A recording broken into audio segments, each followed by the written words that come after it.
Hi guys, welcome to my channel. I'm Lisa, and in this video we're going to be having a look at how I created this lion cub illustration in more detail. If you like this video, remember to give it a like and subscribe to keep up with all the tutorials I have out and the new ones coming soon.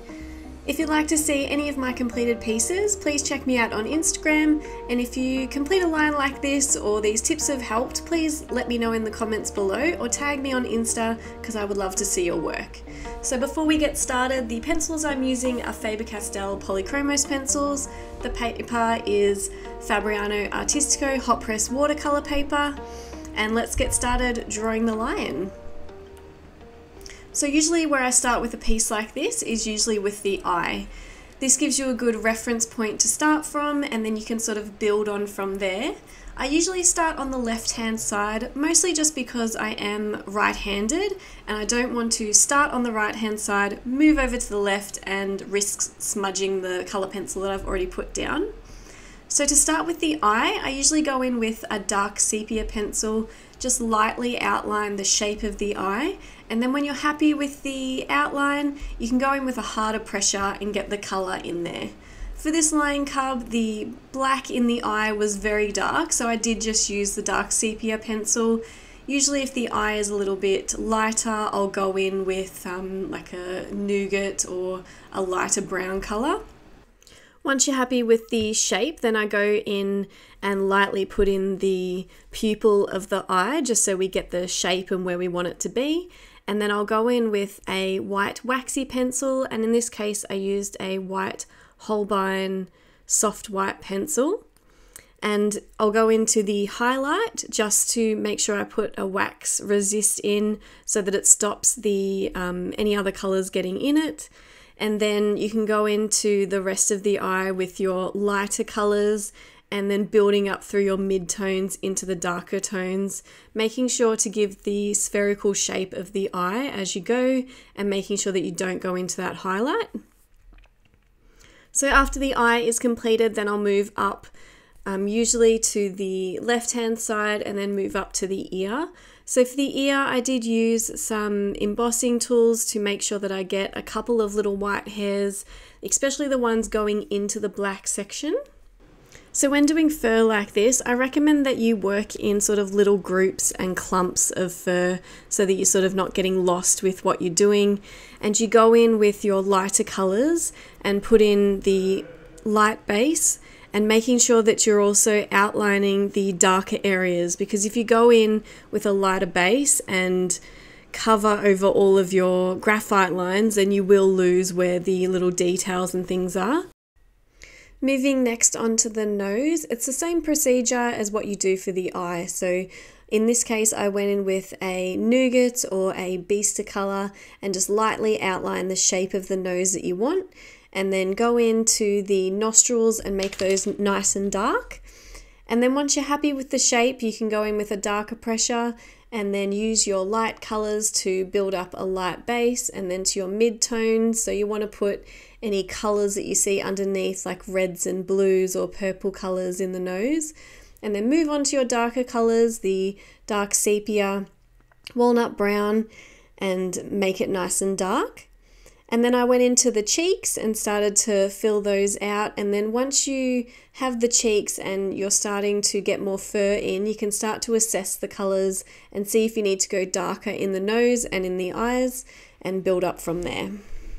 Moving on to the larger sections of fur, you need to also make sure that you're going in the correct fur direction of the animal. So you can see on the left hand side of the eye, the hair sweeps over to the left, and on the right it goes over to the right. So you need to make sure that you're going around the head in the direction that the fur goes on the animal, and also making sure that you're putting in the correct length of the fur.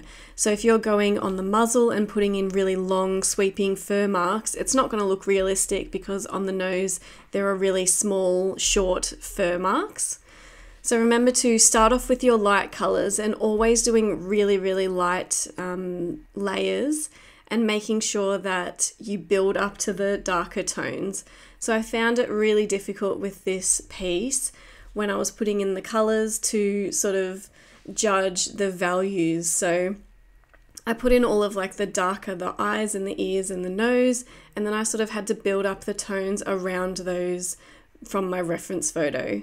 So you can see on the body here, I've gone in and started doing the fur, and it's really, really light. So because I didn't want to go too hard and too dark at the start, because you can always build up to a darker tone, but if I went in really heavy and made it too dark, it is really hard to lighten it up again. So for this, I did the chest and then started on the legs, and I thought it's too hard right now to judge the values on the animal, so I'll wait till I get in majority of the fur, and then I decided just to do the rest of it. So get in both of the legs and the white chest and also the feet, and then I was going to judge where it needs to be darker and put in the darker tones where needed.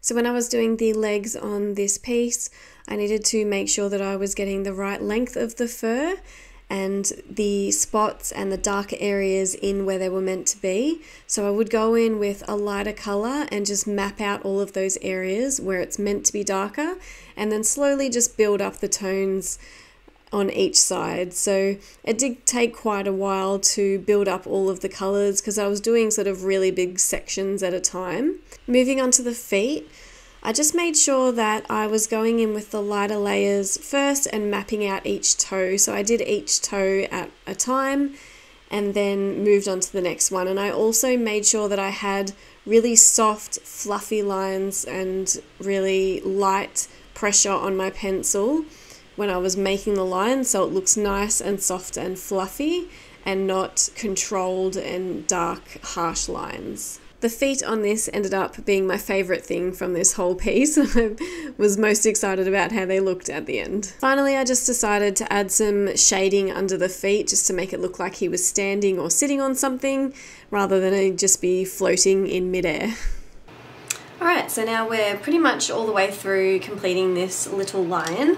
So what I want to do finally, I've left it overnight and now I have some fresh eyes and I can see a couple of things that need to be fixed and where we can make some changes. So what I'm going to do is have a look at it up against the black and white image and also the colour image, just to see where we need to assess some of the values. So if you have a look at the black and white image compared to the coloured image, and if you sort of squint your eyes a little bit, you can see where the darker and the lighter areas sort of pop out at you. So you can sort of see in between the toes here needs to go a little bit darker.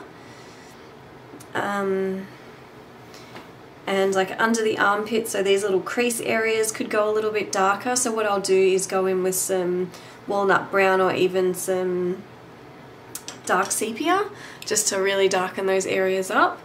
And then when we do have sort of shadow areas, so underneath the face here, it does get a little bit darker. So to make that darker, what I'm going to do is use my light red violet pencil to gently glaze over the orange and the browns and the yellows, and what that will do is create sort of a grey scale tone rather than putting down like a grey or a brown or a nougat colour, which might make it look a bit muddy and a little bit flat. So what we can do is put in some of the complementary colours, which if you have a look at the colour wheel, whatever is sort of opposite is complementary. So oranges and purples really go very well together. So what I'll do is just spend a little bit of time, maybe even darkening up this edge here on the leg and on the other side as well, and then darkening a little bit in the underarms and around the face. I don't think I will go into the face much at all. I'm quite happy with the tones, even though in the reference photo it's a little bit darker in like all the browns and it is a bit deeper. But I'm not going to worry about that too much because I just want my piece to match each other, not worry too much about it matching the reference photo. When you're doing wildlife art like this, it doesn't really matter if it doesn't you know, match 100% with the reference photo, but when you're doing sort of pets and people's loved animals, you kind of want to get it 100%. But with things like this, you know, no one's going to know if he's a little bit darker in tone. So yeah, we'll crack on doing that, and then after that he's ready to be signed, sprayed, and then I will scan him on my printer and then upload him to Photoshop so I can make some cards out of it and possibly prints in the future. And yeah, he'll be up for sale, so yeah, let's get started. They led me to you. Every single time you look at me, I lose it too. Why don't you come sit next to me? Let things happen naturally, like it used to be. I don't wanna go and waste another day. Mess it up again, lost in my way. I'll be the one to have the highest price to pay. If I make it home tonight, may I hold you one last time? Let me hold you one last time. What if it's too late for me now? What if you gone to someone else, so we can never be the same? How can I make up for my sins? Now I'm lonely and it kills me. Can you hear me, babe? I'm lonely. I know you don't wanna talk, but just pick up the phone. We could go for a walk, talk about the things we